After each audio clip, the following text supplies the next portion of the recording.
Bab 1190. Aku akan belajar.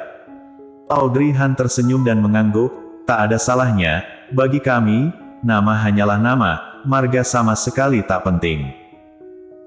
Sebagian besar orang sangat mementingkan marga, tapi bagi Audrey Han dan Colden Ye yang telah melalui penderitaan, mereka sama sekali tak mementingkan hal-hal seperti ketenaran dan kekayaan. Ia hanya berharap, ia bisa hidup dengan damai, ia tak menginginkan hal lain lagi.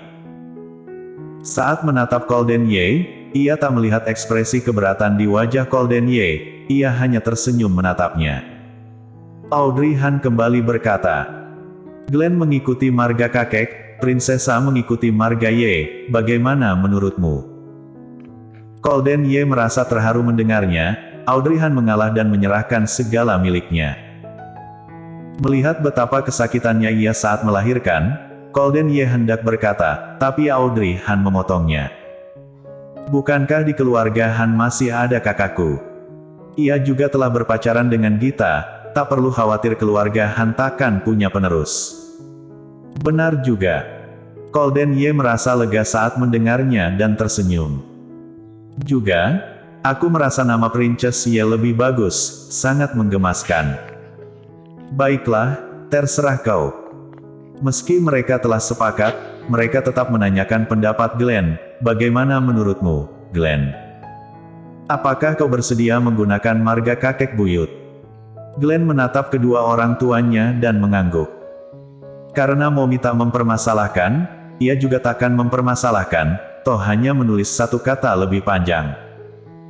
Begitu mereka memutuskan, Tuan Besar Yuchi tampak sangat girang. Ia bahkan pernah berpikiran untuk mengangkat anak, tapi kini sudah ada Glenn, ia tak perlu lagi melakukannya. Maka akhirnya Glenn menggunakan marga Tuan Besar Yuchi, sementara Prinsesa menggunakan marga Colden Ye. Mengganti marga bukan urusan yang mudah, tapi dengan koneksi Tuan Besar Yuchi dan Colden Ye, mereka dengan cepat menemukan seseorang yang bisa mengurusnya. Setelah mengetahuinya, Gita dengan terkejut bertanya, bolehkah seperti ini? Benar-benar. Setelah semua beres, Audrey Han kembali ke Great Lake Villa. Karena kini cicitnya telah memiliki marga yang sama dengannya, Tuan Besar Yuchi sangat gembira dan setiap hari datang untuk bermain dengan Glenn dan Prinsesa. Selain makan dan tidur, Prinsesa sangat suka menatap orang yang menggodanya sambil tertawa riang, tampak sangat lugu dan menggemaskan. Audrey Han kembali teringat perkataan Glenn. Ia sedang dalam masa nifas, tapi Audrey Han tak ingin tinggal di pusat perawatan masa nifas, maka ia pulang ke villa. Sebagai adik ibu Colden Ye, Annie Song yang akan merawat Audrey Han selama masa nifas. Audrey Han merasa sungkan, tapi kedua orang tuanya telah meninggal, kedua orang tua Colden Ye juga, hanya tersisa bibinya, apalagi ia juga pernah bekerja di bidang kesehatan, maka ialah yang paling cocok untuk merawatnya selama masa nifas. Tapi Annie Song hanya berada di sana sepanjang siang, dan setiap malam pulang untuk beristirahat. Audrey Han sendirilah yang merawat anak itu sambil dibantu oleh Colden Ye. Lagi pula, masa nifas Prinsesa jauh lebih mudah daripada masa nifas Glenn, mungkin karena saat itu ia merasa terpuruk, maka setiap hari terasa suram. Tapi kini, melihat Colden Ye sering menimang Prinsesa agar ia bisa lebih santai, ia merasa hari-harinya sangat ceria dan menyenangkan.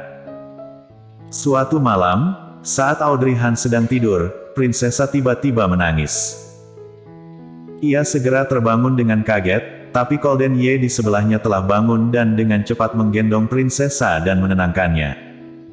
Tapi entah kenapa, Prinsesa terus menangis. Audrey Han sedang sangat kelelahan, dengan mata mengantuk, ia duduk dan berkata pada Colden Ye, mungkin ia lapar, berikan padaku. Colden Ye hanya bisa membawa Prinsesa pada Audrey Han. Audrey Han hendak menyusui Prinsesa, tapi entah kenapa, ia menolak menyusu dan terus menangis. Suaranya terdengar sangat nyaring di tengah malam yang sunyi ini. Colden Ye menatapnya sejenak, lalu bangkit dan hendak keluar dari kamar. Kau hendak kemana? Tanya Audrey Han, apakah kau hendak memanggil Bibi? Tebakannya sungguh tepat, Golden Ye menggaruk hidungnya dan berkata, mungkin Bibi akan lebih mengerti daripada kita. Kau lupa. Bibi belum pernah punya anak. Ini masuk akal, tapi... Audrey Han hendak kembali berkata, tapi tiba-tiba ia mencium bau yang aneh, karena dari tadi fokus menyusui prinsesa, ia tak memperhatikannya. Begitu menundukkan kepala, ia langsung menciumnya. Audrey Han berdeham, mungkin prinsesa. Ia merasa agak canggung, tapi tiba-tiba menyadari, bukankah prinsesa juga anak Golden Ye? Untuk apa ia merasa canggung? Maka Audrey Han bangkit berdiri dan menggendong prinsesa. Golden Ye berkata, apa yang hendak kau lakukan? Aku saja. Kau mungkin tak terlalu bisa, kata Audrey Han. Golden Ye menatapnya, aku akan belajar. Kau yakin?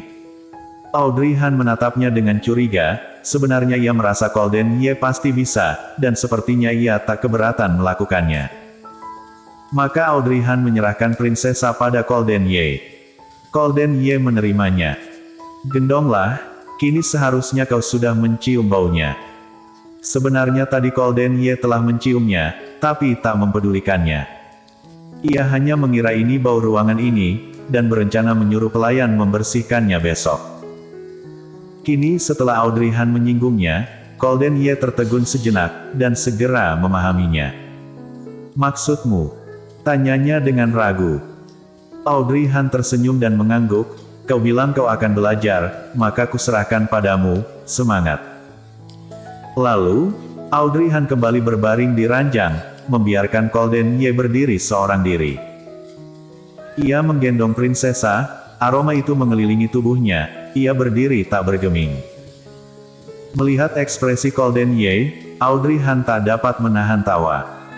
Ia tak dapat menahan tawa saat membayangkan kejadian yang akan dialami Golden Ye. Tapi kini belum saatnya tertawa, tunggu sampai ia benar-benar melakukannya. Bersambung.